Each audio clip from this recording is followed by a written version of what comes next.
Okay, now that we're all settled back in, we'll hear from our elder Lois Cornelius, who will do the opening prayer.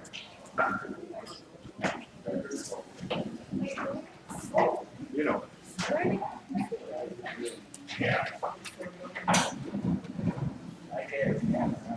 Good morning, everybody. One thing I was going to mention before I go into my prayer is that it's so nice to see people going back to their culture. One thing I've noticed is that every family meetings or whatever like meeting, they always have our drummers there, which is a great thing. And what I've noticed too is that they're getting younger, people drumming, which is really nice too, because they're the ones that's gonna move forward. And so I just wanted to mention that. And the other thing is the assembly here, AIAI, we have such friendly people. We think they got us fun, all they have, even just an acknowledgement for, I guess the representatives that are here. So I think that's a big thing, as far as I can see and consider. And then it was nice to see when Cockrell came into the fold of AIAI. And I always like it when we come here too, because it seems like the air is so fresher this way. I don't know whether maybe because of the lake nearby. But most of all, I think it's it's the community here, friendly people that cause that. At least that's what I have called. And I guess that's about all. Been here all day and seen things, but I'll go on with the opening because I understand you've got lots of business to do, so I shall do that. And just bear with me for a few minutes. Supaya isi saya tidak perlu tahu bagaimana lalu sudah berubah dibaca kalau bukan juga AIAI dengan Indonesia pada jadi lebih jadi negatif. Apapun sekarang ada orang jika kita punya place kita jika ya sudah mulai ini masih bola lagi kampus karena ini pertama negatif jika cuma lima itu talaga dengan hasil mungkin sabi ni kanto dapat penyusun hakik negatif kalau lagi kalau itu nasional lagi itu jika kita cuma wis negatif terus kalimat pembicaraan itu saya negatif Bangladesh Jan Lone ko yan ketemu tak kali ini mau akhir China bukan sebelum Jan mau aku gusto ng bumi na sa pangkat kalau tu Israel mau saya yan ketemu long negatif ini buat negatif negatif di mana yang kamu sekarang dia bertemu I'm going to make this. I've asked the Creator to be in our midst for the 3 days that we're going to be here, and that everything would just go well and fine, and clear the minds of everybody that's here so that they can have good minds and be able to work together as whatever it is that they're set out to do for the next 3 days. And hopefully that everything will go well and people will, or the association will accomplish the things that they've set out to do so that we ask the Creator to be in our midst and present throughout the whole 3 days. And I have a special request from the chief governor that her sisters, Jan, her husband's not doing well. He's, I guess, ailing, so I just pray for him too. For the Creator to be with him and be able to take care of whatever problems that he might be experiencing. And also to be with Jan as well, because she's there for his support. And I just pray that he'll get better and things will go well for him as well. So those are my prayers, and hopefully everybody will enjoy the 3 days here. I know I will. I like to eat. So I guess that would be it, and everybody have a good time and accomplish the things you come up to do. Thank you. And Sheikh Lois, thank you very much for your opening. Next we have opening comments from, sorry, trying to work together here. Ransom. Thank you, Lois, for your opening, setting us up in a good way. At this time, I'd like to welcome Louise Hilliard from Potterville First Nation, coming up to do a welcoming address.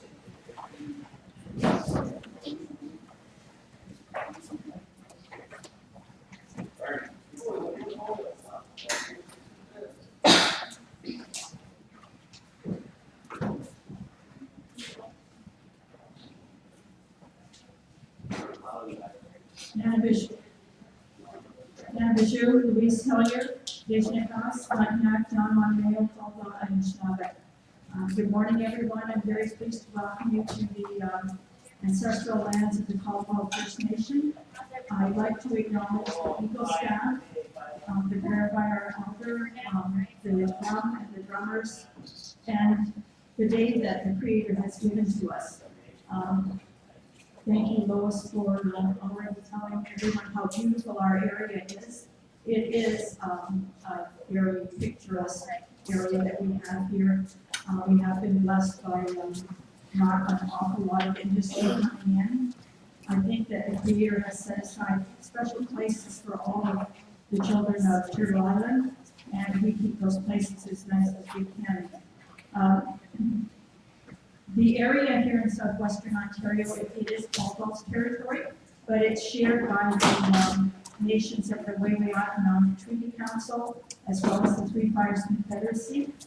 We have a lot of migrations that have happened in the past, and they have come across the lake and touched in at Montpelier and along Pigeon Bay, Iroquois and Long Point as well. So we have an area that, to say it's exclusively Indians is probably a big mistake. And so again, I welcome you to our territory.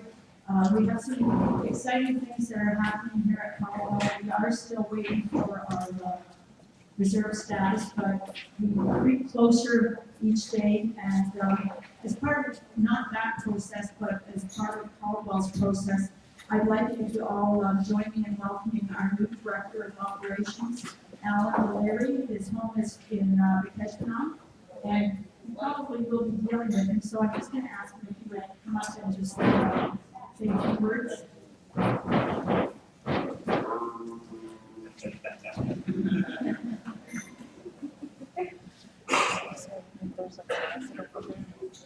And just so you know, today is his very first day. I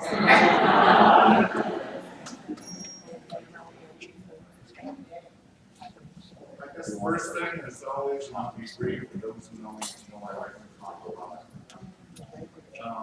It's really an honor. It's been an honor all my life to serve First Nations. It's good to come home again and to serve the communities to which I have relations. I can see my mom, I see my wife every night, I see my grandchildren hold them close. And more importantly, I'm going to do my darndest to help this region build and build and be successful. And that is an honor.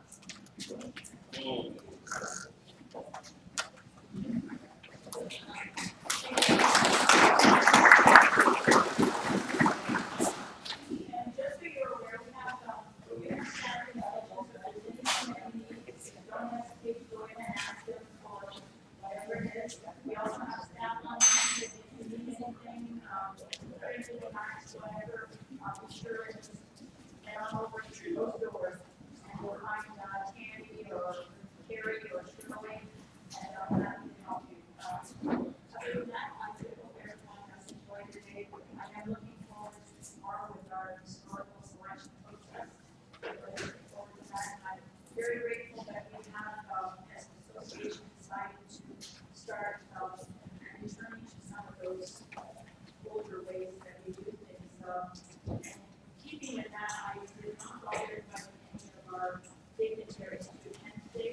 I think this is our time, and this is the way we do to have these dignitaries here. I don't see a problem with that, provided we have to do it. And I don't think we do that at this point in time, but if we do, we'll invite them.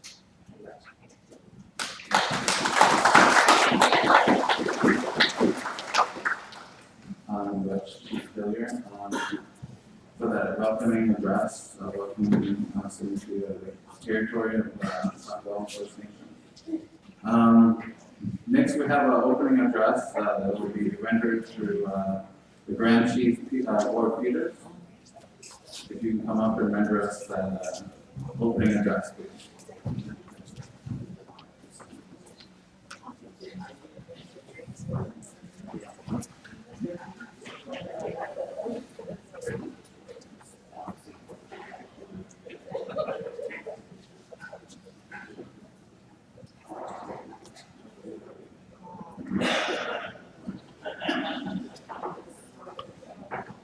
Good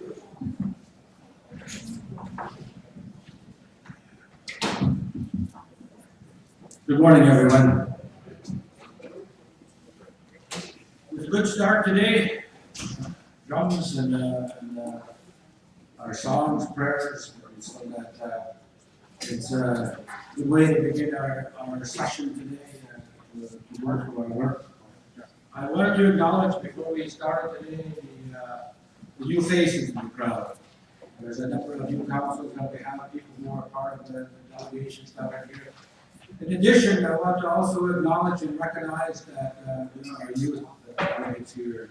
This is our first time to have youth delegates here and are part of the process with full voting rights and full rights of a delegate within the process. And so that's a very bold move and a strong move and a necessary move on the part of the Chiefs Council to be able to start that process and finally make constitutional amendments to be able to have that done. So I acknowledge and I welcome the youth of this forum too as well.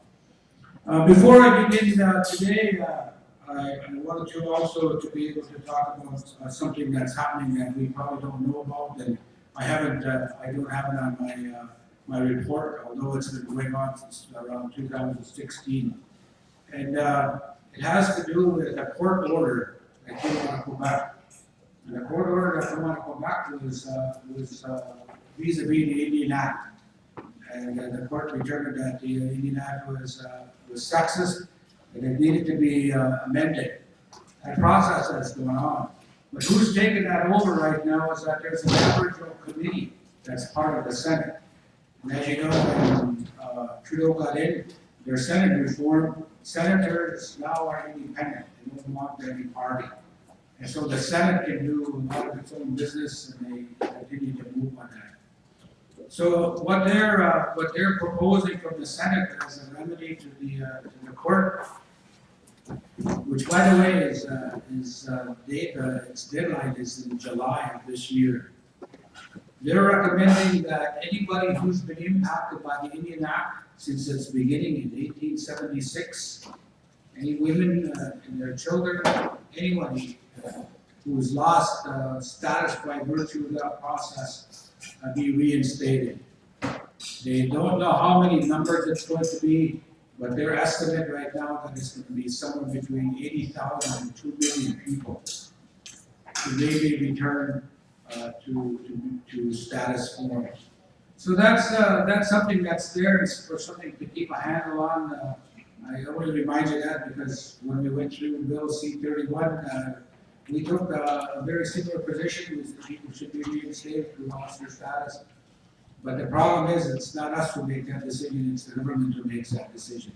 So land issues are going to be important, financial issues are going to be important, there's going to be a whole a number of things that have to be attached to that process. So this morning, this is my last presentation I make as the Grand Chief to the association. For us, I think one of the things that we've been working on and our message that we've been sending for the last 4 or 5 years is Indigenous reclamation. And it's talking about how we're going to govern ourselves outside of all these processes out there, because everything that happens within the Canadian process impacts us and we function within that process. And how are we going to be able to remove ourselves from that agenda, that process that goes on? And so that's the kind of discussions that we've been trying to have with the Chiefs Council and by visiting the communities and talking about this process as well. So for us, it's building a strong base, because our real issues that we have within this region are that none of those things that we have are extinguished. We have pre-existing entitlements still, we have pre-existing jurisdiction. Those things are still intact for us. The only difficulty we have is that we have things that have happened in 1867 where the Crown has said the province now you own all the lands in Ontario. And so that's the way that we're continuing to move, and we'll continue to advance governance, culture, and language as part of that building process. So we all know this. We all know our citizens need to be involved in any kinds of decisions that's going to shape our future. That's a huge part of everything that we've got to be able to do right now. Because as we exercise our consent, and we're moving towards consent already in so many ways, that when we exercise that, it's going to be our citizens in the community who are going to give that final word on consent. And that's going to be the end of that discussion that we have with the external governments, whether it be about land or resources or anything else, whether it be legislation. And so that's the big thing that's going to be able to be done. This is a treaty, some of the treaty things that we produced, and I wanted to do this morning too, because it's really about the differences in approach that we take. And it comes right down to being able to take the view of who are we in this process. Because Canada's position is really clear with respect to treaties. And they say, we don't make treaties with our own citizens. That these treaties are some kind of compact or some kind of agreement, but they're not international instruments between nations of people. And so if you see this, our views are that yes, they are, that we distinctly created a relationship, that we retain all those things, including our land, because we only agreed to share a number of things. So this is our youth we're talking about. We've changed that process. We had a youth symposium this year as well. And what we're working at, and they're working at, is a commitment to move youth working group process and to strengthen the work of the youth that goes forward. There are youth councils that happen right now nationally and also regionally. There's a regional youth council that are attached to the PC as well. And so a number of our youth are involved in that process. A number of our youth are here today. I'm going to talk briefly about the political accord, because that was one of the things that we did at this term in trying to find a way of being able to create more leverage. And so we wanted to get a political commitment from the Ontario government to say that we were going to move in a certain direction.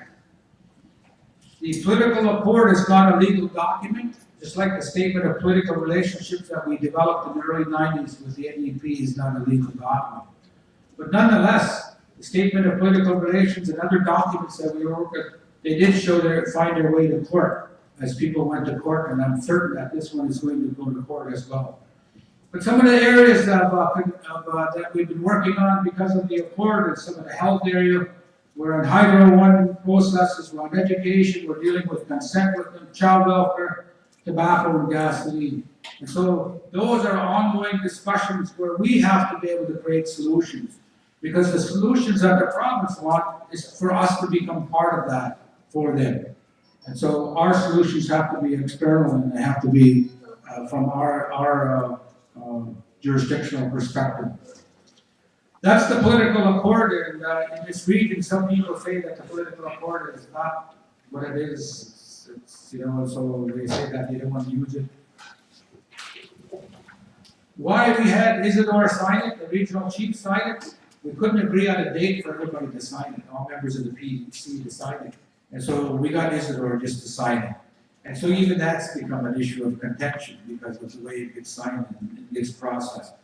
But here's an interesting thing about this accord that you have to remember. One of the things in the course of negotiations we did was that we tried to get rid of the non-derogation clause. They were strong, they came back and they said, they went back to cabinet and cabinet said we have to have a non-derogation clause. So we started taking the non-derogation clause apart until we only had about one sentence that was remaining in the non-derogation clause out of about 3 or 4 sentences. And then at the end of the day, I asked them if there was any difference for him if he moved the non-derogation clause out of the action item and into the preamble. So they took it back, they came back and they said we're fine. That's a huge step when you look at political documents, that there is no non-derogation clause on the action side. If it was there, we'd be saying, the government's already said, yes, we're going to go this work with the preamble, but the non-derogation clause would say, we're going to protect ourselves with everything we do, and we're really not going to do that. So that's a noted thing. Because of that, we started this bilateral working relationship to look at a number of priorities that we have. The table is run by the Chief Counsel and the Minister for Myrrh. They keep changing their name. The Minister of Myrrh, and we have a technical team that's comprised of ourselves and the Minister of Myrrh as well. And so it's the Chief Counsel who makes decisions on what goes forward. Technical people work on it, it comes back and goes back and forth in that kind of process. So this is the big one that we've been kind of touching around. We're trying to get a document ready to come back to the chiefs of the assembly. It probably won't happen this year. This coming assembly in June, but maybe shortly thereafter, maybe at the national meeting when we have our caucuses. But this consent is something that we need to adopt on our side of the table. And our strategy has to be, we adopt it, we take it out, we start to work with it, and we try to pressure governments to come to the table to work with us. Industry has already said to us that they want rules in place. They don't care if it's consent or not. They just need to know the rules and what the cost of doing business is with us. And so we can get these guys to sign on to this, and it will be something that we will do. So it's exercised by the people of the community. We've already indicated that, but it's beyond the duty to consult and accommodate. The duty to consult and accommodate doesn't belong to us; it belongs to the Crown. That's their instructions from the court to be able to deal with. And so, because it's there, it's supported by UNDRIP, and we continue to move forward and try to find some way to move it. Tobacco and gasoline has become a big issue for us because already both the federal government and the provincial government have passed legislation on this. And while they're at the table with us, they have tried in different ways of being able to force us to be able to make decisions by calling this a tax. It's a portion between what we pay for the gas and what we sell it for. They want that portion somehow harmonized with it, so that they'll be collect. They want us to be tax collectors and collect taxes for them. So they came to us with proposals. We rejected their proposals. We're looking for a process now to talk to our communities and figure out how we might be able to move forward. There are 2 pilot projects underway in Ontario right now. Akwesasne and Chippewa on the Thames are the 2 projects that are operational with respect to the research that they've done and the potential models that they want. Hydro One, where we've gone through as part of the overall energy file, and we've created these 3 areas that we wanted to be able to work with. We looked at the hydro rates, we looked at grievances, and also the wealth creation. And so, right now, the rates is, there's an implementation committee that's on rates that's moving forward. We should see the removal of the distribution by the fall, the distribution charge. I think you already see the 25% because we got 8% and 17%. You should already see that on your hydro bill. You should also on your hydro bill see a little check mark. And that little check mark says that you don't pay for the ongoing debt of hydro. And so that's ticked off as well. It was important for us to get this because when we were talking about the wealth creation, the Hydro One, and we were buying shares from Hydro One, people said to us, we're making money off the backs of our own people, the misery of our own people. And so that was an important step to get that in place so that we weren't actually doing that. Grievances and everything are outside of that process, so people can continue with their grievances, whether it's with Hydro One, whether it's with hydro generation, whether it's with Ontario government, all of those things continue to proceed. The wealth creation one, but what they're asking us to do is not to interfere any further with privatization. So they're legislated to privatize 60% of Hydro One, which is the distribution company. They've already privatized in the first 2 go-arounds 30%. They're looking at privatizing the remaining. They're actually in the process now of the last 27.5%, because we are working on 2.5% that's coming to the communities. On child welfare, we have two processes that are happening right now. One is the bill and the work that goes on by the committees around trying to make a better system of what exists. And we have one that works on the disentanglement of our jurisdiction and how we move away from CAS and eventually how we'll move away from the agency models that are in our community. So, and if you were watching the news, Bill 89 was just recently, actually it's in their, this finished their third reading, so it will be going to the Lieutenant Governor very shortly for sign off on that. We try to get them to negotiate with us on Bill 89 because Bill 89 doesn't work for us. Bill 89 is still a problem because it doesn't put us as a priority. It doesn't put our culture as a priority with our children. So after we went to the hearings, I sent a letter to the Premier. She redirected me back to the minister. And when we got to the minister a week later, when we got there, they already just informed us. They said, "Well, we're already the third reading," which means that they're not going to change anything. So that particular process that's there now is going to be very similar to what exists right now. They put the language of the culture in the preamble, and then they tried to tell us that it was stronger in the preamble than in the main body, you know. And so we're going to be stuck with this thing.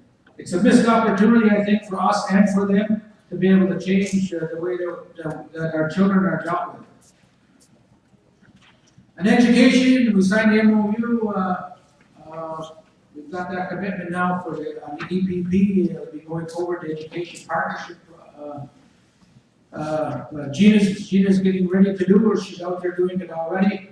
And we're doing education reform. We're looking at the communities. We're looking at best practices and trying to find a way to continue to move the education forward. We also hosted an environmental symposium because this thing is moving ahead without us. And so we tried to get people to get interested in trying to figure out how do we participate in this environmental movement that's going on by the province of Ontario. And there's a whole list of things there that's going on with respect to the environmental policy. You've got climate change action plans, you've got compliance and offset credits, you've got climate change adaptation strategy, and climate change policy consortium. The cap and trade program runs with two others. The cap and trade is synced with Quebec and California. Now, they've already had the first auction. So that auction's already taken place.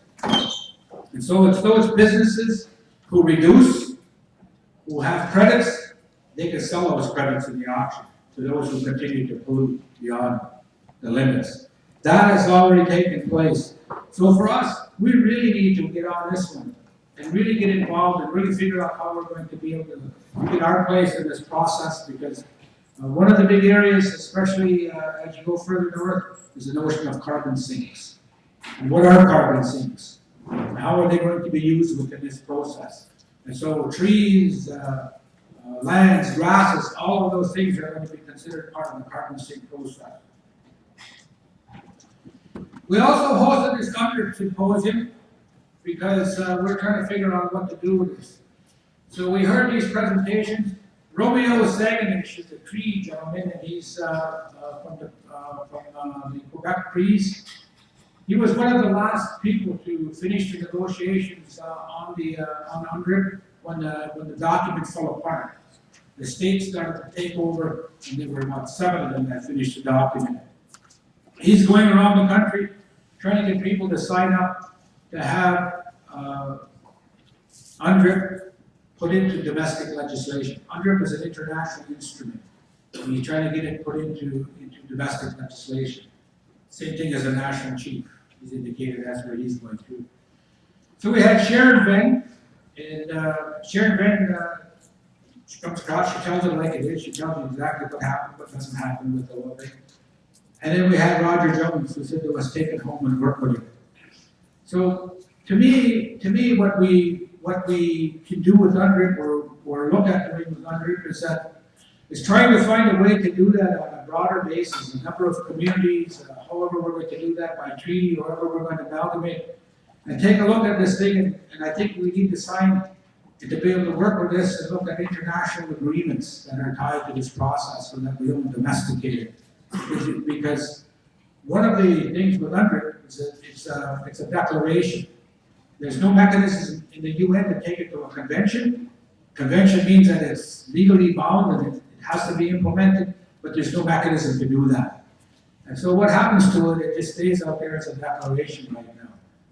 But Canada, in that process, well, they say they've taken away all of their reservations with respect to the document.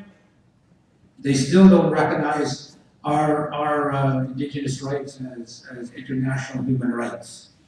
And so there's still a struggle with that process a bit, but I think we need to figure out how we use that.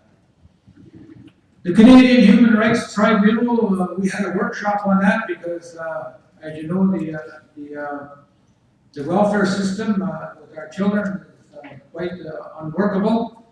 We had Judith Ray coming to a presentation on the process that's going on with the National Child Care Society and what's happening with the tribunals.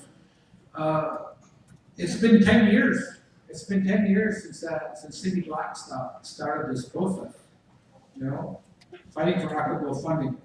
We've got relief funding, and this is an issue that I raised last night with our Chiefs Council, is that the relief funding that's been sent to the communities, for the first time ever, was used, those who made that decision used the gaming revenue formula to distribute program dollars to the community. Now, we've never done that. I did ask Zachariah to figure out what's more beneficial to us. Is it more beneficial to use the gaming revenue or the existing formulas that are in place to be able to do that? So we can tell whether that's going to be beneficial to that or not. So ongoing funding for the next fiscal year is still unresolved. Community safety, it's one of our items that are on our bilateral.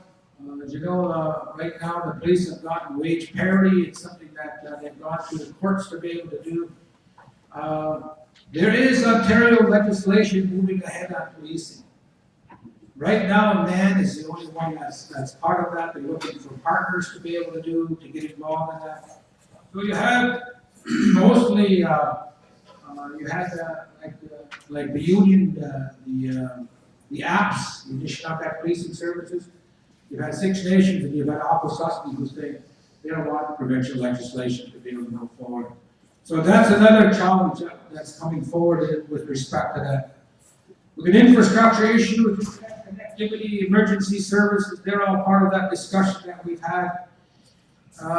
One of the other things that we did was we hosted a men's forum on men's roles, and so there was a pretty good take up on that. A lot of people have come out to be able to get involved in that process, and so we're continuing to move ahead with those kinds of areas under community safety. So for us, we've got a few days here. We've got a lot of business to do. We've got elections, or selections. I use the wrong word, elections. Selections to be able to do for both the Grand Chief and the Deputy Grand Chief to do. And so we're going to have some good times here. We've got some good food already this morning, and maybe we'll even have a laugh or two this time around. So things are good. We're going to have a good 3 days, and that will happen. So I said to you when I began, this is my final report to you this morning as the Grand Chief. I leave all those issues at the table, and they will be there, and the Chiefs Council has provided the direction on those, and so they will continue to be able to move forward in that respect. So I appreciate that, and thank you very much.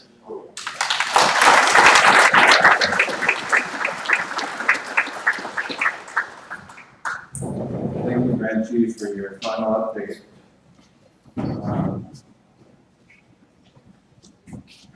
turn to Deputy Grand Chief Denise Stonefish for her.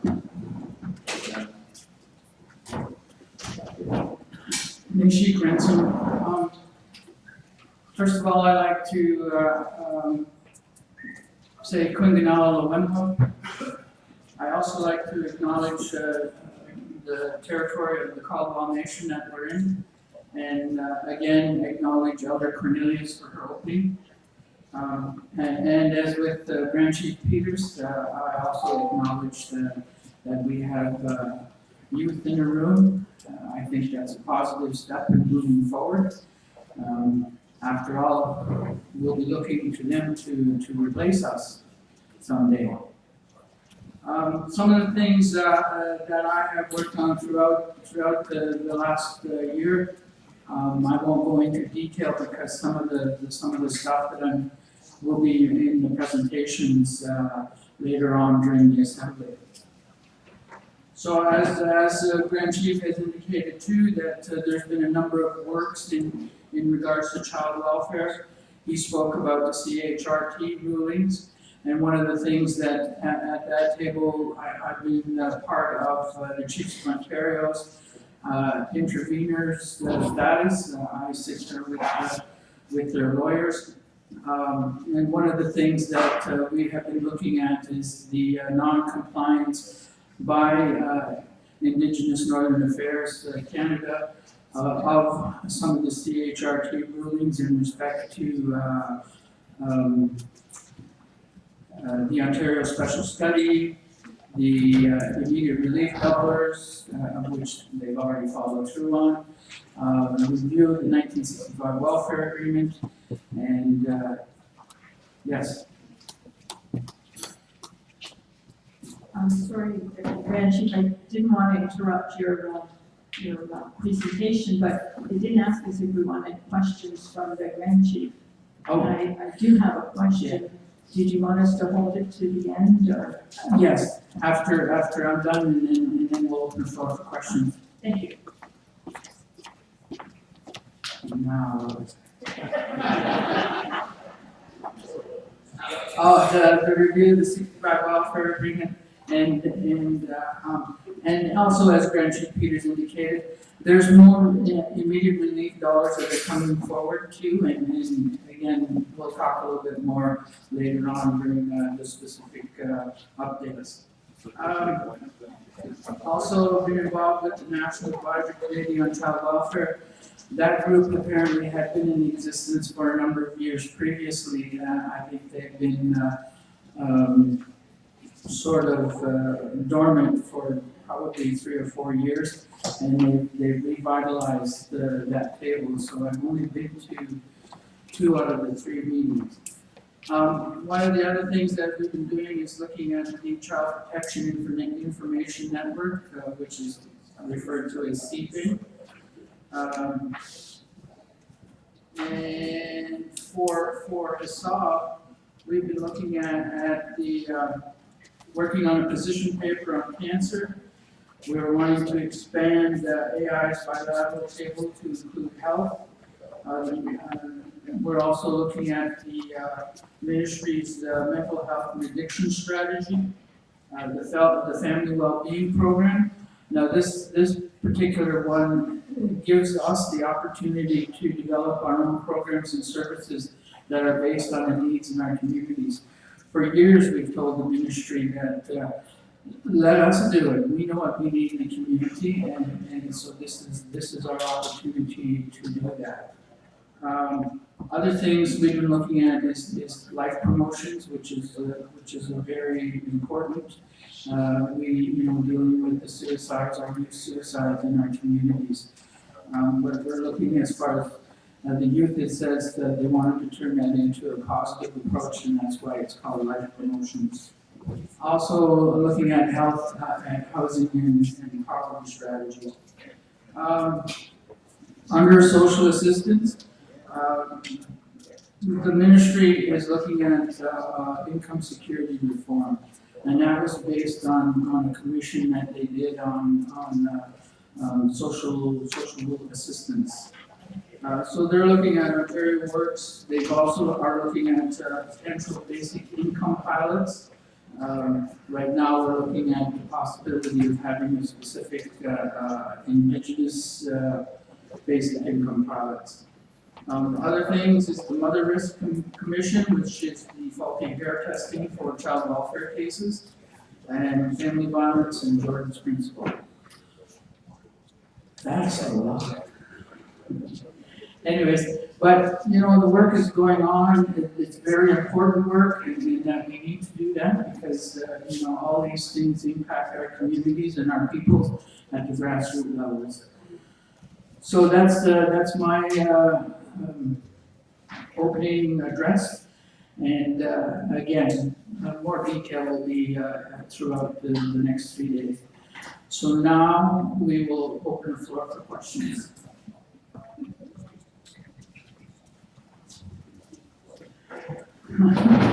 Chief Failure. It's a good thing he's not much taller than me.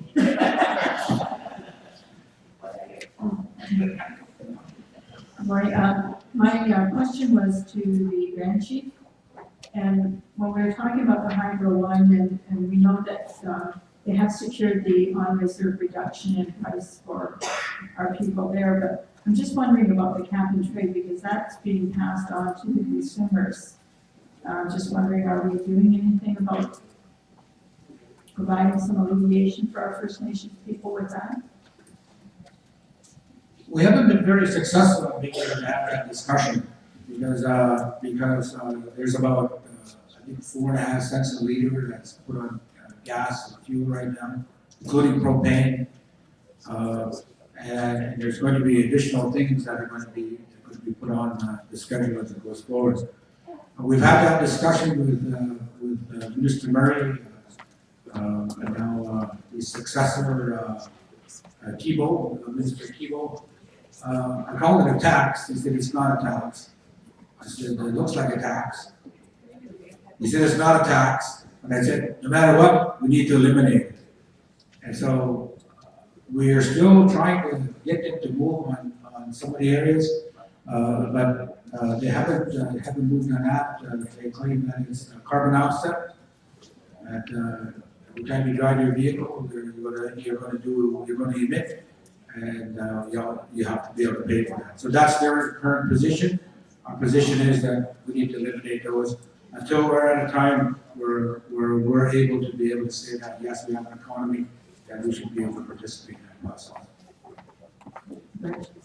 I just want to make a comment too, by way of saying thank you and acknowledging all the hard work over the years as well as the dedication to the First Nations people that the Grand Chief and the Deputy Grand Chief have exhibited, not just in the positions they currently hold today, but in positions that they have both held in the past.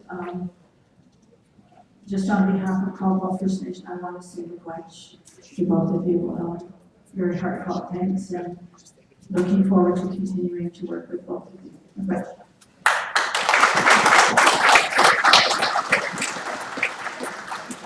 Thank you, Chief Failure. Do we have any more questions or any comments anybody would like to make? Chief Sayers.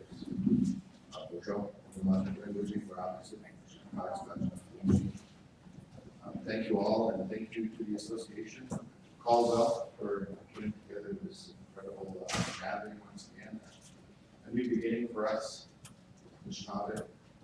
I really appreciate the efforts of the Grand Chief and the Deputy Grand Chief, their work over the years on behalf of the association and on behalf of Batchewan First Nation. I want to commend you formally on our behalf and wish you well in your future endeavors. And I just wanted that noted for the record, for all your efforts.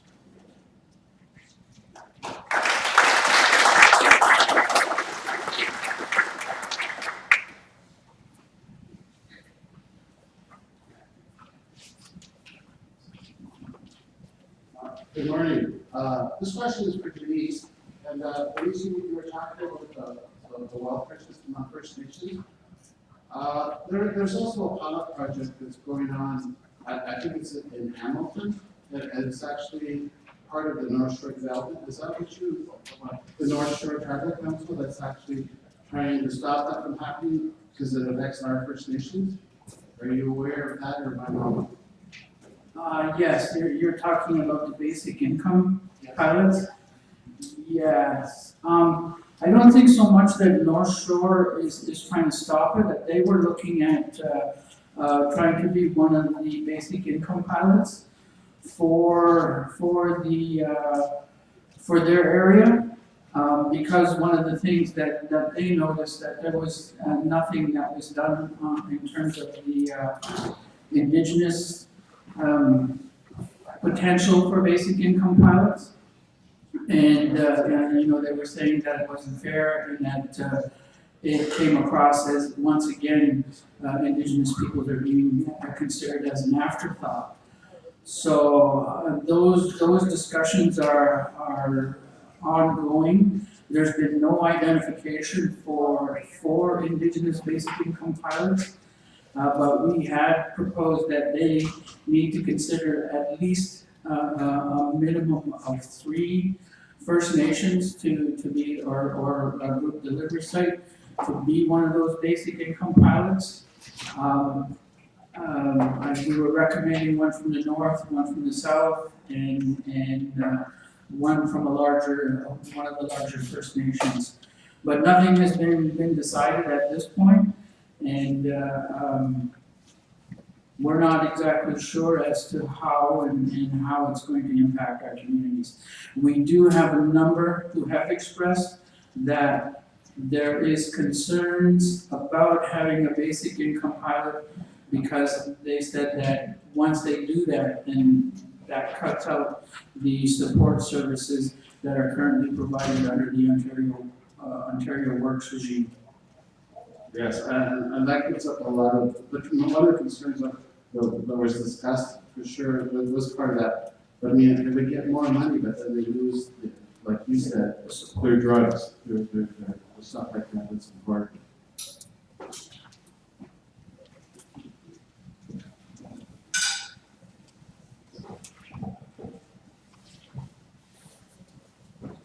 If there's no further questions or comments, we'll move on to our next agenda item. Okay, procedural, we need to, yes, Chief Merkel. On behalf of the Mohawk City of Queenie, I would also like to express my gratitude to Gord and yourself for doing an excellent job on our issues. And your leadership is greatly appreciated by all of us. Thank you very much. The poverty reduction office has all the proposals. I think the due date is June 26th. Has there been any information that's gone out to our offices concerning how to apply for that, how much money is there, what's the criteria? There seems to be a lack of information. I read it in the chief's report that there's this fund. Apparently, the chief's office submitted some kind of proposal and it was rejected, but they intend to apply for third intake. I don't know if this program is really all that interested in our communities. As far as I understand, the information has been sent out? It's not a big pack, it's not a big. No. It's what? It's not a big financial package. But our communities have been notified of that strategy and a request for proposals. Thank you.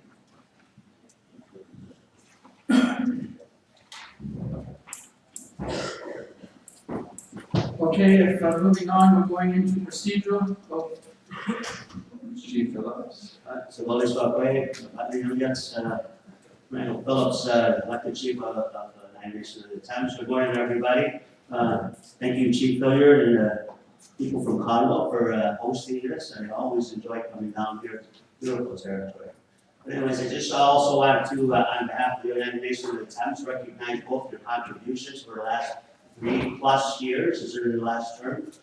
Denise, you and I have been working together for an awful long time, so I congratulate you on your next step and you're moving forward in terms of helping the community and certainly thank you very much for all of the work that you've done at the Ontario level.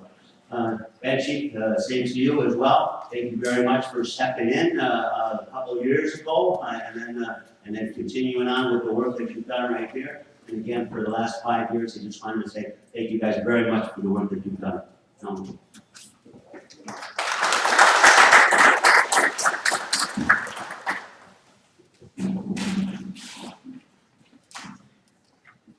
Last chance.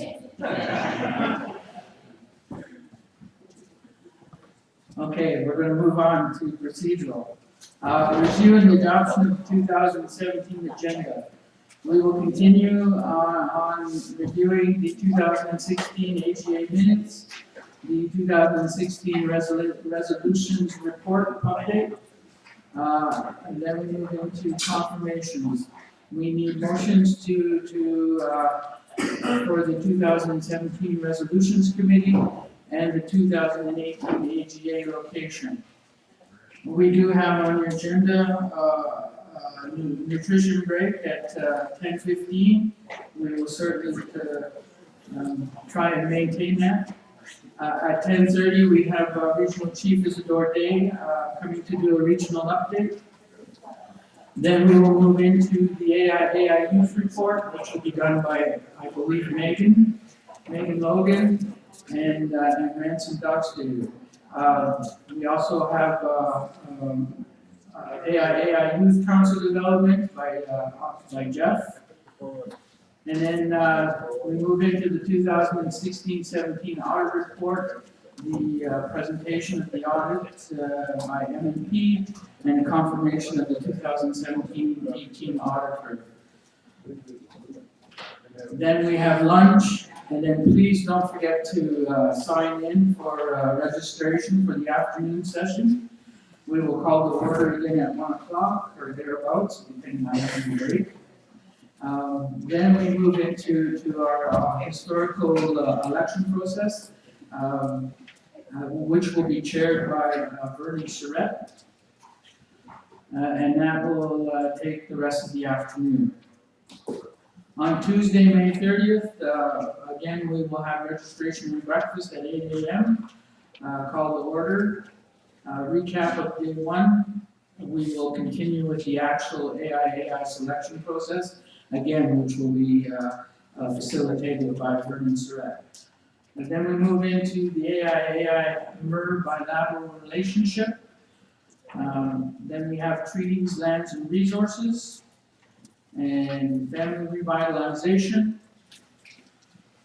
Then we have I believe during the lunch hour, we will have the education and health scholarship winners. And then, again, you have to sign in for the afternoon session, where we will deal with education, taxation on tobacco and gasoline, community safety and security on missing and murdered Indigenous women and girls, Health Social Advisory Board, the Ontario First Nations Limited Partnership, and the confirmation of the AIAI Chiefs Council. Item number 14, you will have to strike from the agenda. National Chief Bellegarde has sent his regrets. He's unable to come to our session. Wednesday, we have the registration and breakfast at 8 a.m. Call to order. Recap of day 2. Then we move into climate change and environment. Canada Ontario Resource Development Agreement, and then any resolutions that we may have. Then we have closing comments by both the Grand Chief and the Deputy Grand Chief, and closing ceremony with the closing prayer by our elder, Lois Cornelia. Are there any additions, changes to the agenda? Seeing none, I require a motion to accept the agenda as presented. Moved by Councillor Donnie Dodge. Seconder. Councillor Clint Cornelia? Any objections? Abstentions? Motion is carried. Next we have the review and the approval of the 2016 AGA minutes. Ransom will read the motions. They're under tab 2.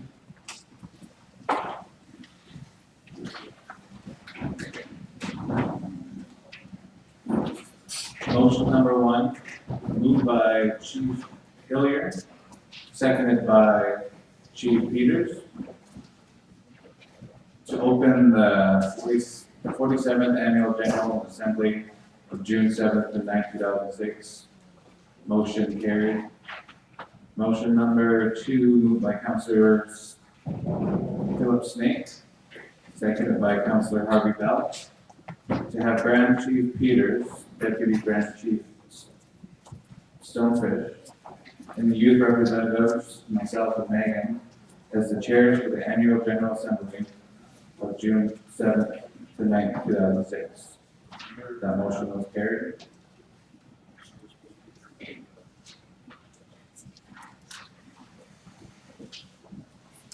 Motion number 3, moved by Chief Miracle, Mohawks of Bay 20, seconded by Chief Philip Franks, Wata Mohawks, to adopt the agenda of last year's assembly with the minor revision to Ontario Regional Chief Isidore Day's presentation. The motion was carried. Motion number 4, moved by Councillor Greg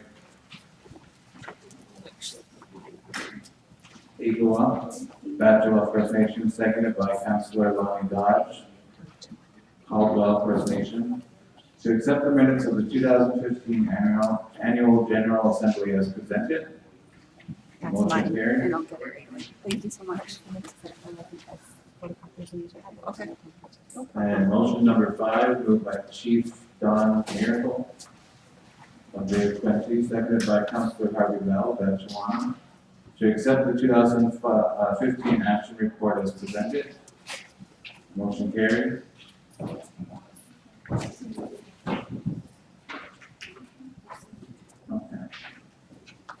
Okay, motion 6. Confirmations 2016 Resolutions Committee, motion 6. Moved by Chief Hillier, Caldwell First Nation, seconded by Chief Don Miracle, Mohawks of Bay of Quincy, to confirm Zachariah General, Ashley Albert, and Gina McGahey as the 2016 Resolutions Committee. Motion's carried. Motion 7, moved by Councillor Harvey Bell, Batchewan First Nation, seconded by Councillor Cameron Stonefish, Delaware Nation, to accept Caldwell First Nation as the host of the 2017 Annual General Assembly. Motion carried. Motion number 8, moved by Councillor Lonnie Dodge, Caldwell First Nation, seconded by Councillor Lauren Podash, Hiawatha First Nation, to confirm the Association of Iroquois and Allied Indians Chiefs Council members are Chief Dean Sayers, Badgewan First Nation, Chief Louis Hillier, Caldwell First Nation, Chief Greg Peters, Delaware Nation, Chief Greg Cowie, Hiawatha First Nation, Chief Sherry Doxey, Land Nation of the Thames, Chief Don Miracle, Mohawks of the Bay of Quincy, Chief Philip Franks, Wata Mohawks, Grand Chief Gord Peters, AIAI, Deputy Grand Chief Vinnie Stonefish, AIAI, and that motion was carried. Motion number 9, moved by Chief Don Miracle, Mohawks Bay of Quincy, seconded by Councillor Vernon Surratt, Batchewana First Nation, to accept the financial audit of 2015-2016 as presented. The motion was carried. Motion number 10, moved by Chief Greg Cowie, Hiawatha First Nation, seconded by Chief Louise Hillier, Caldwell First Nation, to accept MNP LP as the 2016-2017 auditor The motion was carried. Motion number 11, moved by Chief Sherry Dockstader on navigation of the Thames, seconded by Chief Don Miracle, Mohawks of the Bay of Quincy, to accept the operations report as presented by Jeff Stonefish. Motion carried.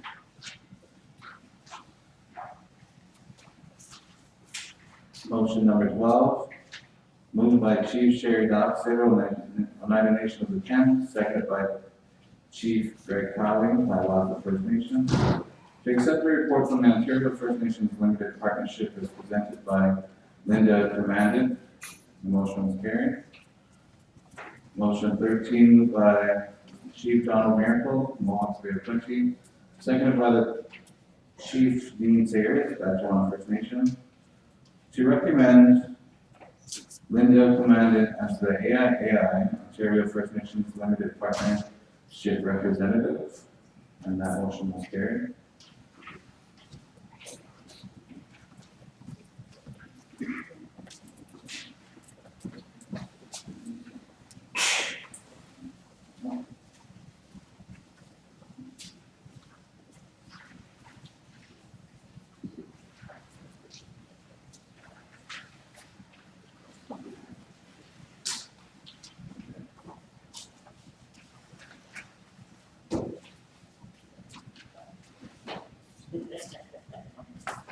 And we will move forward with the resolutions of last year.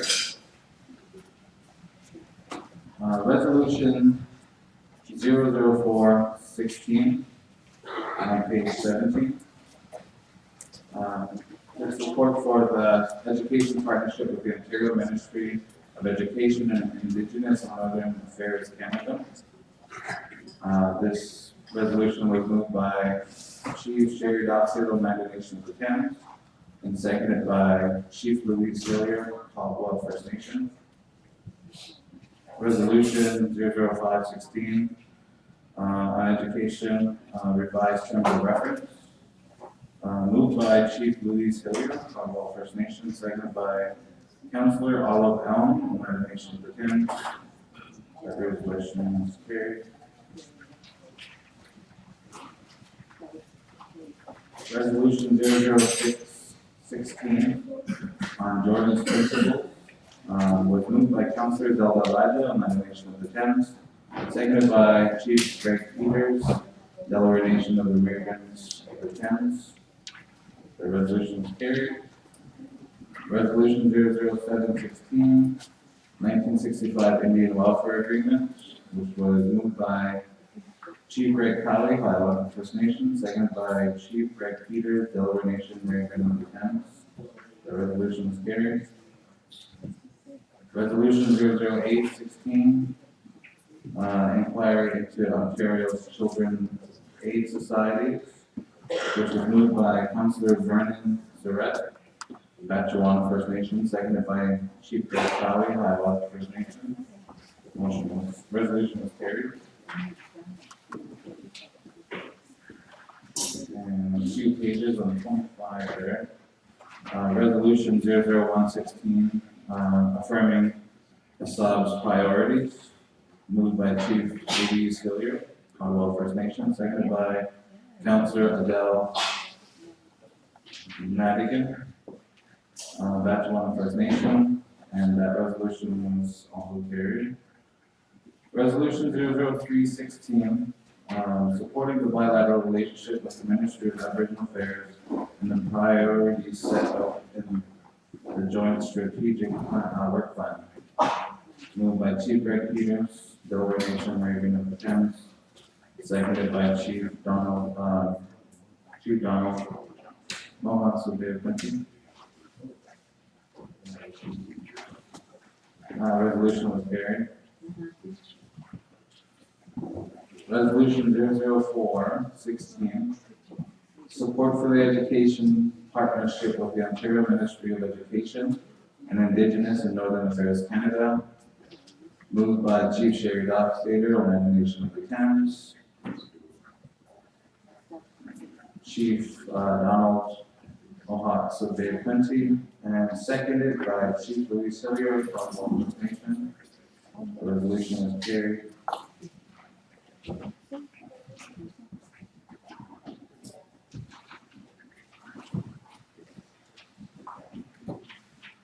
Resolution 00216 was a youth resolution on page 30.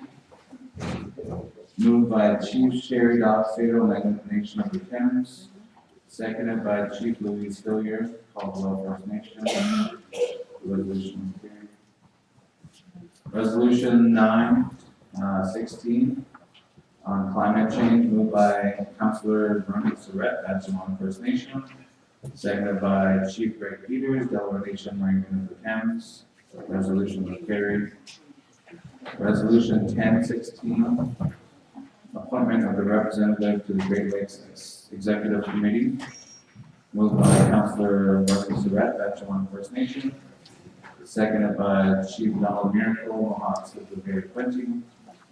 Carried. Resolution 1116, supporting the continuation of child welfare working group. Moved by Chief Dean Sayers, Agawam First Nation. Seconded by Chief Sherry Doxato, Nation of the Thames. Resolution is carried. Resolution 1216, post-secondary students residency issues.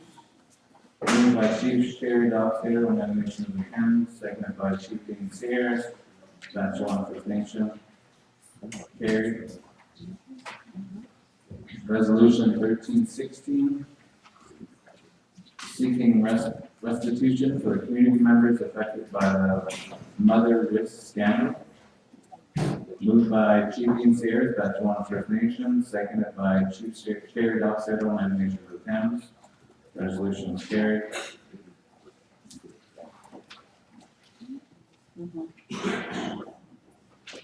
And the last of our motions, number 14, moved by Councilors Vernon Surratt, Agawam First Nation, seconded by Councilor Clinton Cornelius from Nation of the Thames. And that's to close the annual general assembly for last year, and that motion was given. Thank you very much, Ransom. I need a motion to approve the 2016 AGA minutes. Moved by Chief Dean Sayers. Seconder, Chief Louis Hillier. Any objections? Oh, yes, the omission of Chief Miracle's last name. No, you didn't catch that one? Yeah. Thank you. Motion number 13 in the AGA minutes, it's referencing the appointment of the amendment as a recommended approval. It needs to reflect an actual appointment, not a recommendation. Yeah. So then, the motion would be to approve the 2016 AGA minutes with the two changes. One being on motion number 13, changing recommendation to appoint. And the motion on, I believe it was page 25, on a resolution to include Chief Miracle's last name. And page 26. Page 26.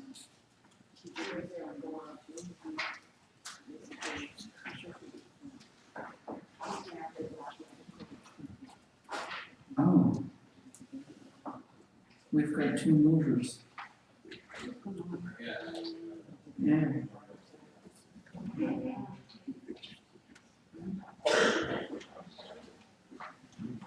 Oh, okay. So the actual mover would be Chief Miracle. Yes, you got it. Yeah, we'll roll Chief Doxato and the actual mover of the resolution is Chief Iroquois Miracle. And we'll make those changes.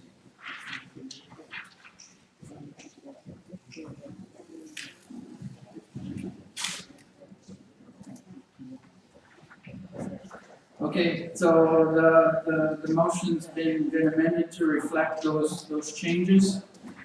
Are there any objections? Any abstentions? Seeing none, motion's carried.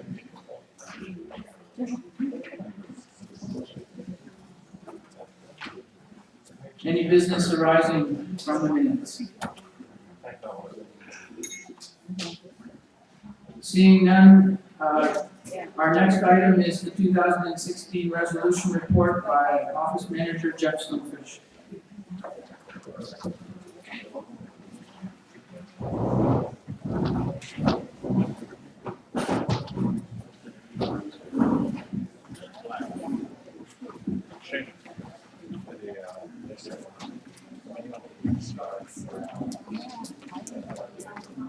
That's okay. That's the one. Good morning, everyone. So the resolution is actually report is number the third document.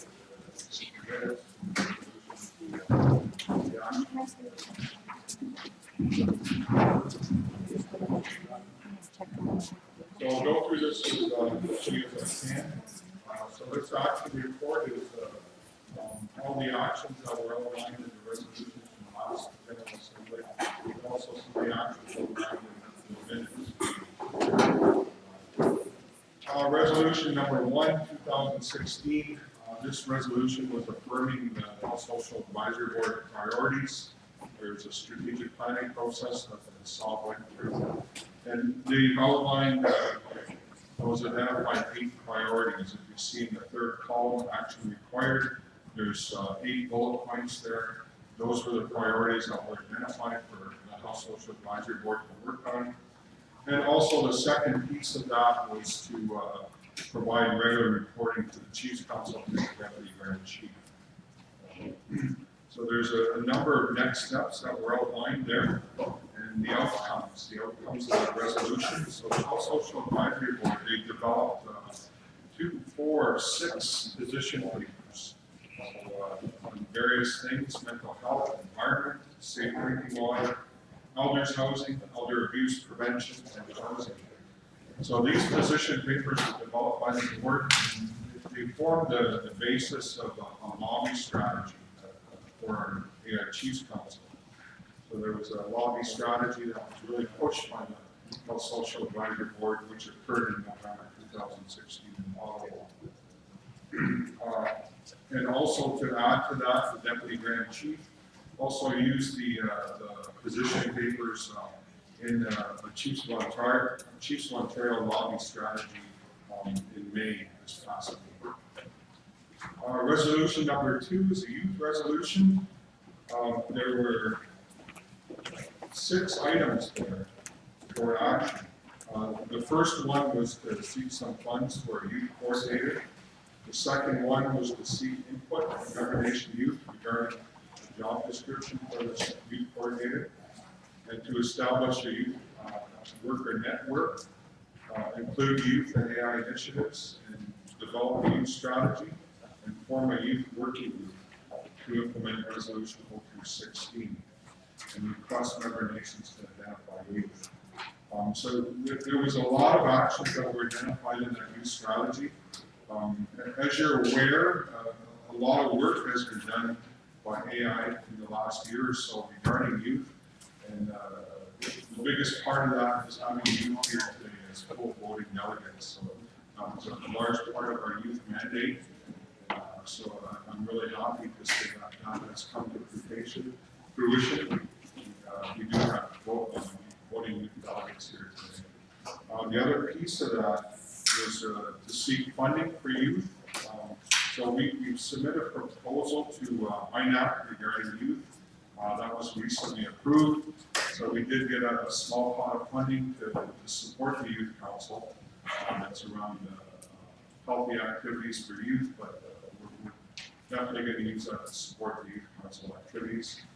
We've also had some ongoing discussions with MER, Ministry of Indigenous Relations and Reconciliation, regarding funding for the Youth Council and have a person here coordinating the Youth Council. So we should find out if that proposal is going to be entertained within the next month or so. Also, we had a youth forum on March 4th, 2017. So this forum was really well attended.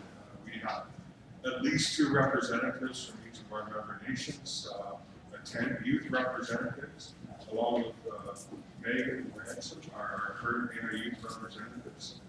So we brought the youth together to talk about these resolutions, to talk about AIAI, and to talk about the formation of the AIAI Youth Council. There was a lot of positive feedback from the youth, and there seemed to be some excitement from the youth. So there are some next steps that we're going to talk about later on in our youth presentation regarding the youth and regarding this resolution. So that's an update on the youth resolution. Resolution 0316, bilateral relationship with law, or MER, it's MER now. So there's 3 areas identified for action within this resolution.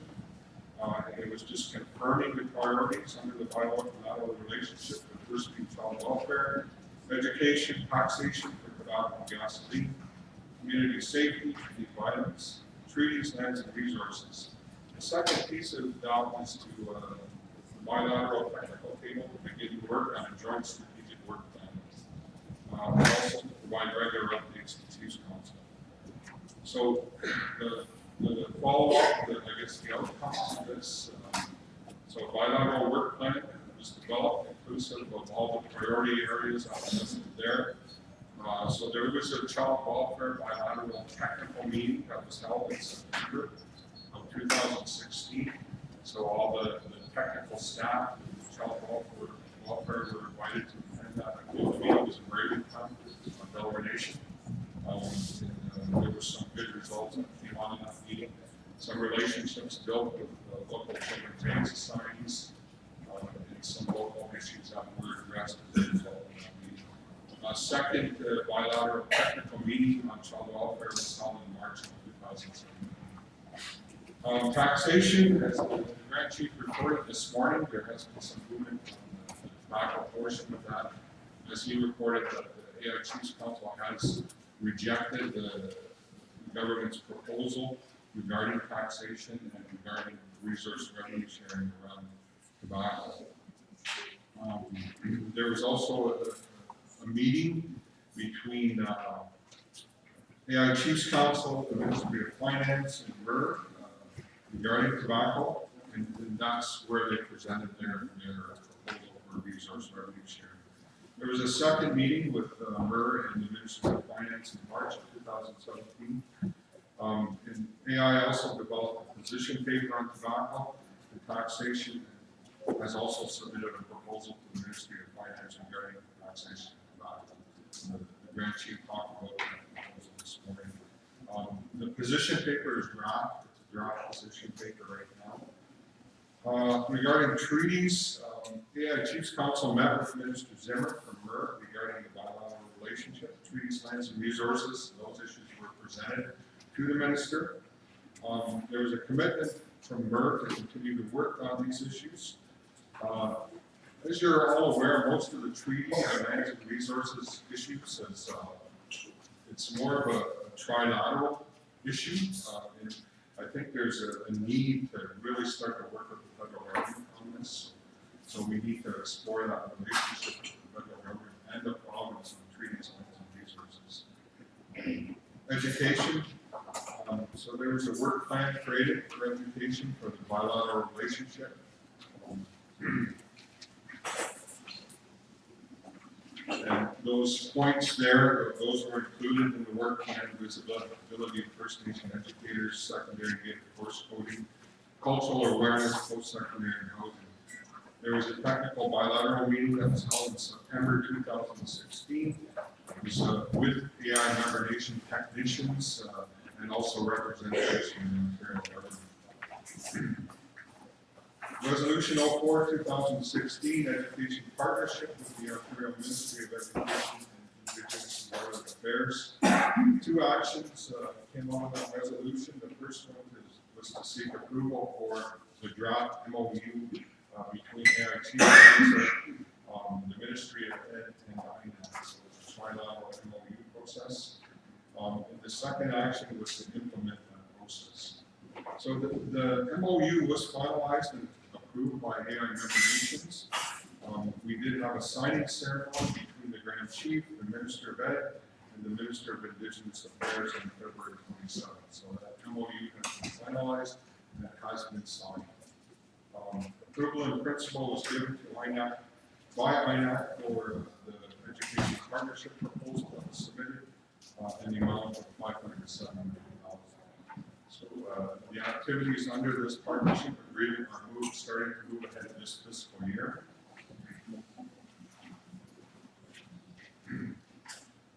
Resolution 05/2016, Education Committee revised terms of reference. So this was simply a resolution supporting the terms of reference for the Education Committee.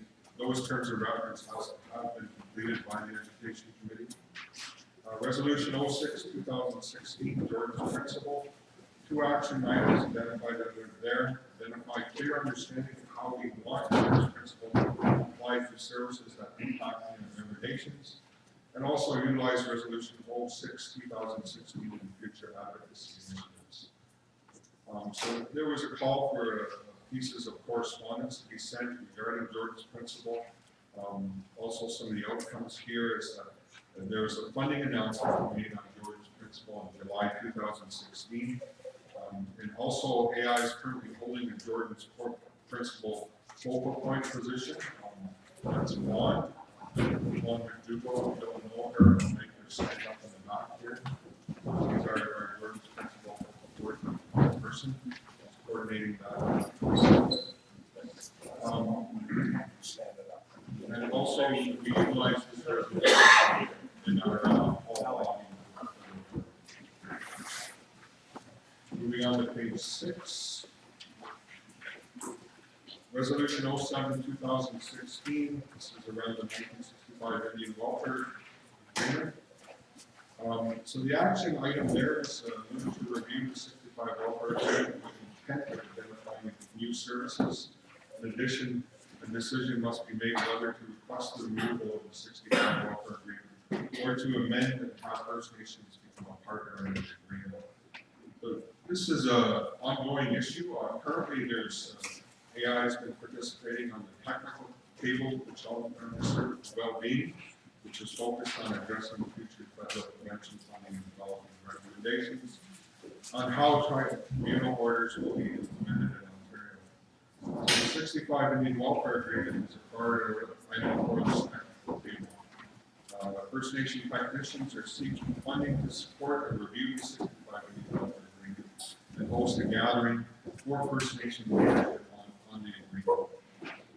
That work is ongoing there. Resolution 08/2016, inquiry into the Ontario Children's Aid Societies.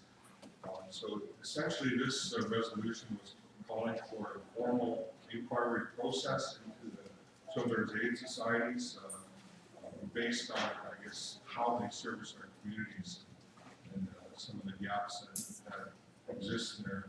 So the discussion with this resolution is that this was a regional issue and that it should be forwarded to the regional forum. So this resolution was put forward at the Chiefs of Ontario conference in June 2016. It was deferred to the Ontario Caucus meeting in July 2016. The Chiefs of Ontario Resolution 3916 was accepted at the Special Chiefs Assembly via and in July. So that resolution was forwarded there. Resolution 09/2016, climate change.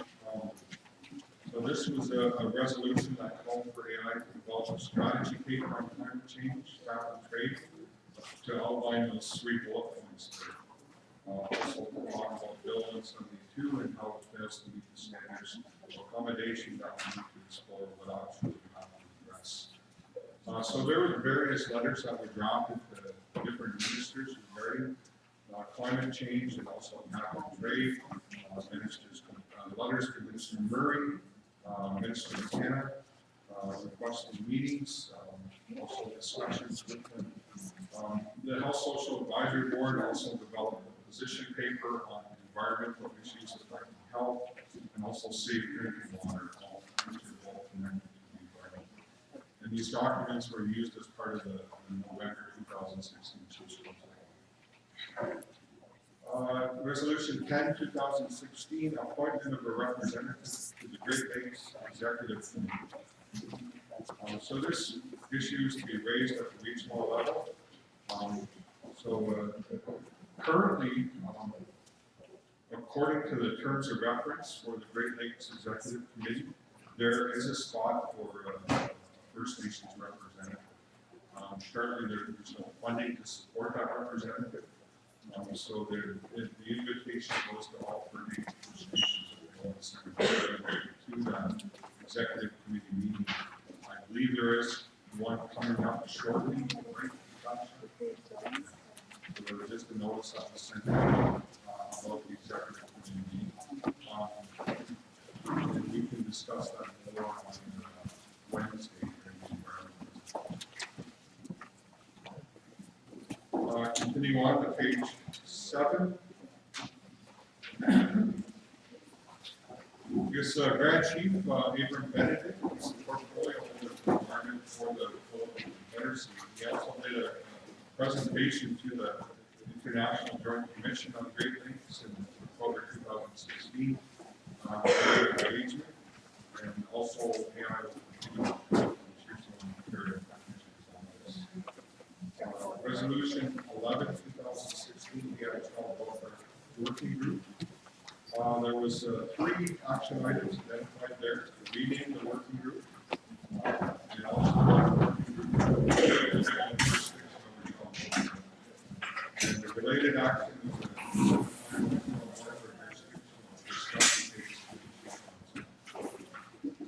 so there was a number of things that the Family Revitalization Working Group did this past year. It identified community successes regarding family revitalization aspirations in the communities.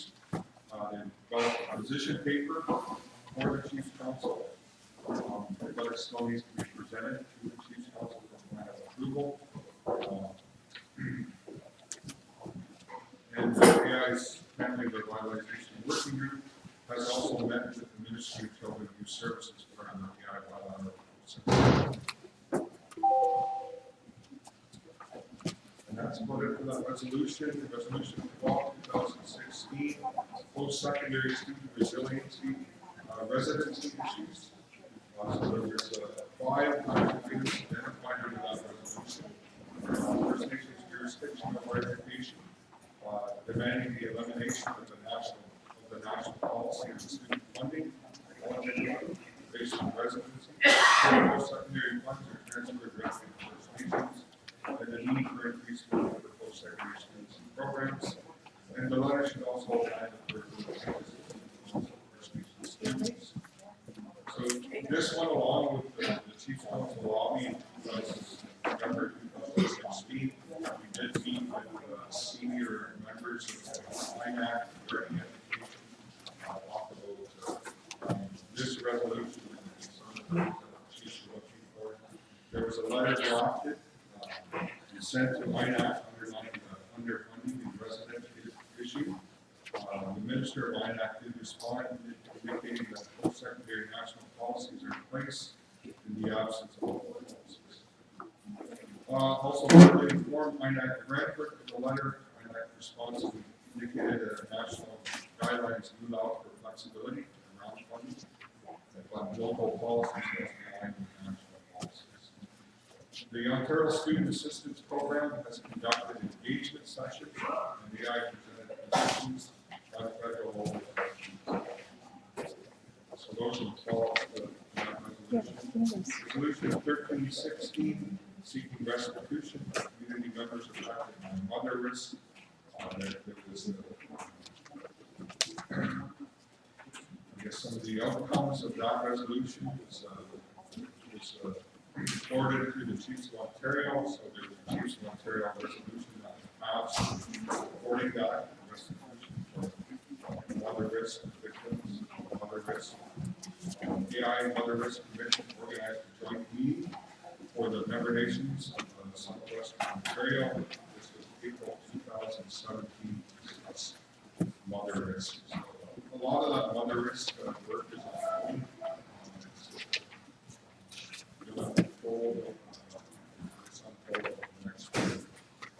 There was some actions identified in the minutes on page 10. Motion number 4, just some corrections to the minutes, so those corrections were made. Operations report to develop an expenditure and investment plan for unrestricted funds. So this is an ongoing process. We did have this, part of this discussion with the Chiefs Council last night regarding the unrestricted funds and how we move forward with that. So that'll be a discussion that we still need to have with the Chiefs Council this fiscal year. Motion number 12, Constitutional Working Group, amendments to stand behind selection process. So those amendments were accepted and we're moving forward with that stand behind selection process during this assembly. And all of those were completed. Motion number 14, Welcome LP Board of Directors. So this was just appointing Brendan Commandant as our board representative at the LP that was completed. Taxation, tobacco, and gasoline. AIAI coordinated a meeting with the Ministry of Finance regarding tobacco. So that was completed as reported in the action report. There was 2 meetings held with the Ministry of Finance and also the Ministry of relationships with the federal government, coordinated a meeting with Federal Member of Parliament Adam Vaughn. We did contact Adam Vaughn, and I think by the time we moved to a meeting with him in November, he was appointed as Parliamentary Secretary for Housing and Urban Affairs. So he moved from the one position to the Parliamentary Secretary position. And his mandate changed, I guess, by the time we asked for a meeting. So we did have a meeting with Adam Vaughn because of his mandate change. And also housing, the trust communities provide needs in terms of housing. So this was the Health Social Advisory Board position that's involved in housing. And as I said before, it's been long in November. So that's the action report from 2016. Is there any questions?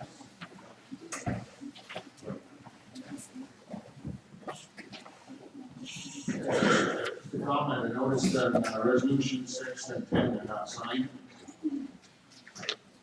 Oh, okay, that must be right.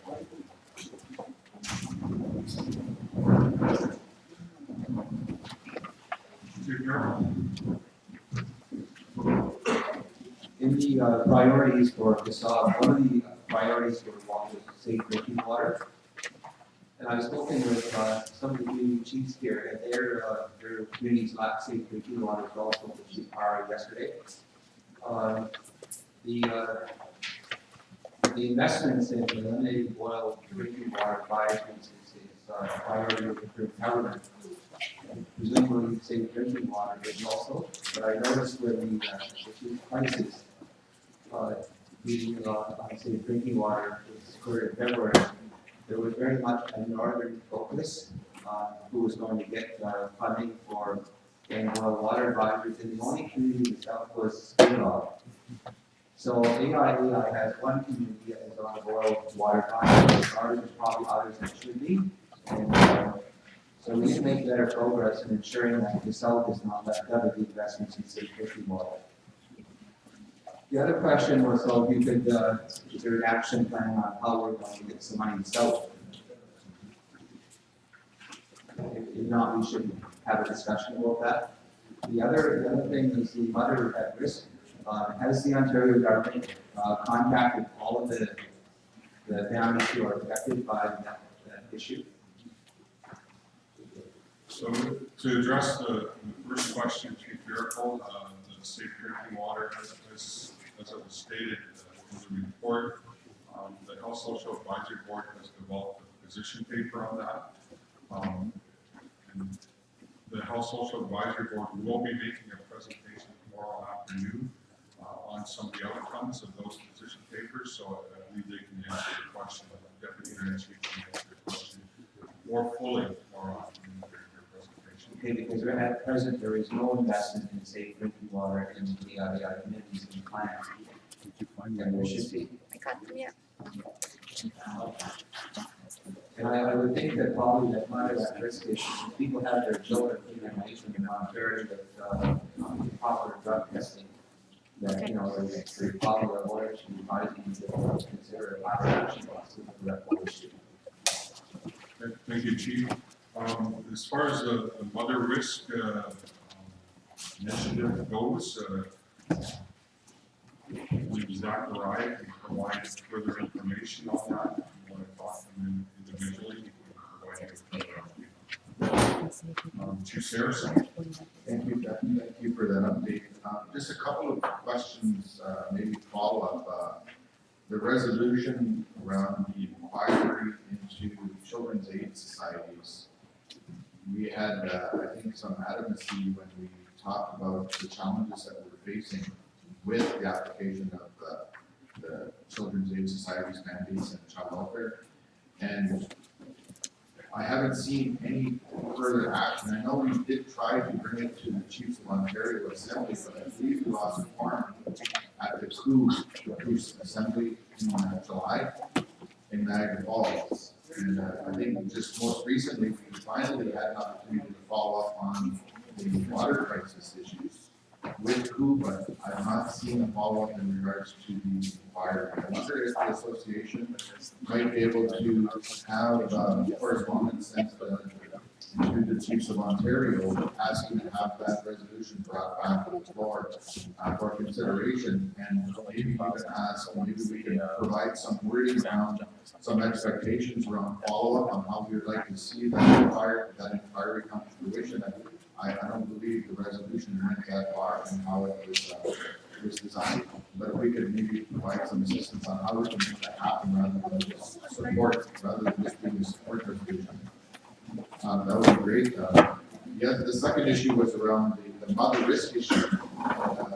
The Assembly, just to remind the Assembly, Ontario is using hair follicle samples and had removed a lot of kids based on the tainted hair follicle testing program in Ontario, and ended up a lot of kids that entered into the system and were gone and were lost, and they're all over the country, all over the world. And these families have been struggling, our people have been struggling as a result of this flawed hair testing program. And Ontario presented to this Assembly in the past, and in my mind, it was really trying to limit their liabilities and any legal follow-up that may come as a result of people eventually someday standing up. So I'm wondering if there has been any legal opinions, maybe not through the association, but maybe through the Chiefs of Ontario, or other mechanisms that we could look to that would, and I think Chief Don Miracle was touching on that, maybe class action, but I'm really concerned about what we're going to see down the road because of this hair follicle testing. We're going to see it within 10, 15 years where these kids that were put out and taken away on us, we're going to see the follow-up on that. And I think we should be looking at and not lose sight of this, and maybe start talking about and look forward to some kind of a legal challenge around the hair follicle testing. So if we can maybe do some further work in the hair follicle issue, I think that would be really appreciated. And can maybe Zach can provide us more insights with happening with this whole hair follicle testing and failure.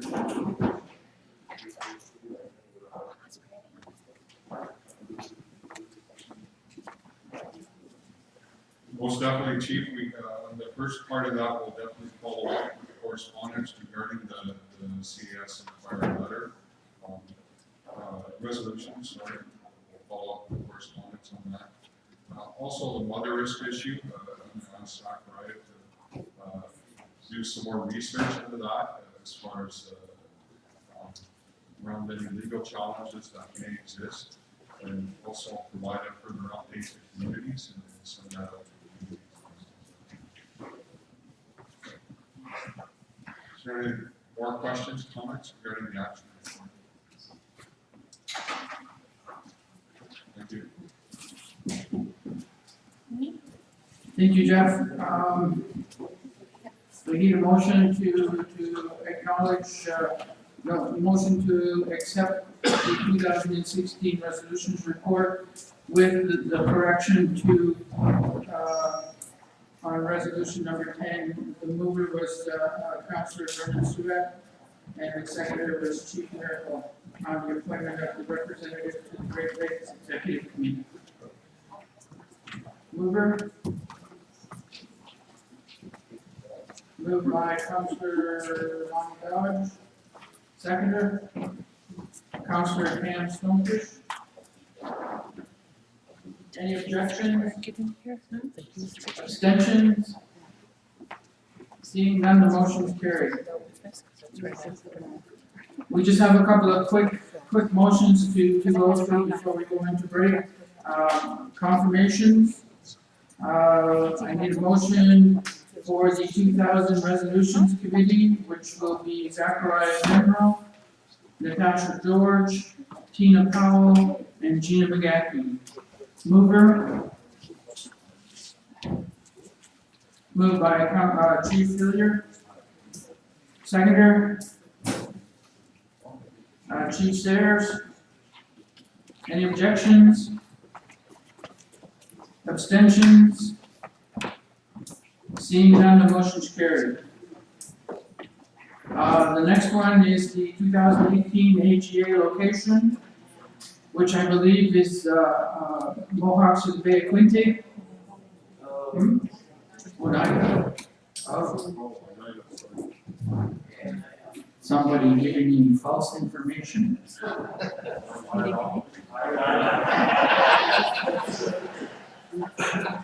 Okay. 2018 AGA location is Oneida. Motion to for the AGA to be located in Oneida Nation. Moved by Councillor Phil Snake. Seconder, Chief Miracle. Any objections? Do you want it noted, Chief Phillips? Abstentions? Seeing none, motion's carried. We will take a 15-minute break. And while you're on break, there's a release form in your packages. It's called media release for media recording. If you could please sign those and hand them into Ira Timothy, our communications.